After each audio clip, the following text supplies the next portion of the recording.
ශ්‍රී ලංකා ඉතිහාසයේ අභීතම මෙන්ම ශ්‍රේෂ්ඨතම රජනක් ලෙස සැලකෙන විහාර මහාදේවියගේ කතාව ඉතාමත් සිත්කන්නාසුළු මෙන්ම ආදර්ශමත් එකකි.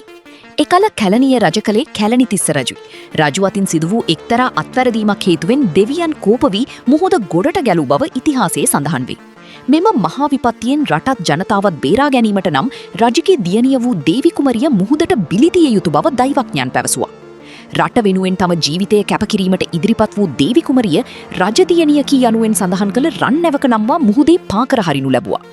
මුහුදේ පාවී ගිය මෙම රන් නැව ගොඩ බැසුවේ රුහුණු රටේ කිරින්ද වෙරළටයි. සමහර මතයන්ට අනුව මෙය ලංකා විහාරය අසල වෙරළකි. එම අවස්ථාවේ රුහුණ පාලනය කළ කාවන්තිස්ස රජුට මේ පුවත සැලවූ අතර ඔහු පැමිණ කුමරියව ගෞරවයෙන් පිළිගත්තා. ඇය නැවින් ගොඩපට ස්ථානය අසල විහාරයක් තිබූ බැවින් හෝ විහාරයකට පූජා කළ කුමරියක් ලෙස සැලකූ බැවින් ඇයට විහාර මහාදේවී යන නම ලැබුණු බව කියවේ. පසුව කාවන්තිස්ස රජු ඇයව තම අගමහිසිය කරගත්තා. විහාර මහාදේවිය හුදෙක් රැජිනක් පමණක් නොවූ අතර ඇය ලංකාව එක්සීසත් කිරීමට මූලික අඩිතාලම දැමූ වීරමාතාවයි. ඇයගේ පුතුන් වූයේ දුටුගැමුණු සහ සද්ධාතිස්ස කුමාරවරුන්ය. දුටුගැමුණු රජු එලාර රජු සමග යුද්ධයට යන අවස්ථාවේදී ඔහුට ශක්තියක් වෙමින් උපදෙස් දෙමින් පෙරමුණී සිටියේ ඇයයි.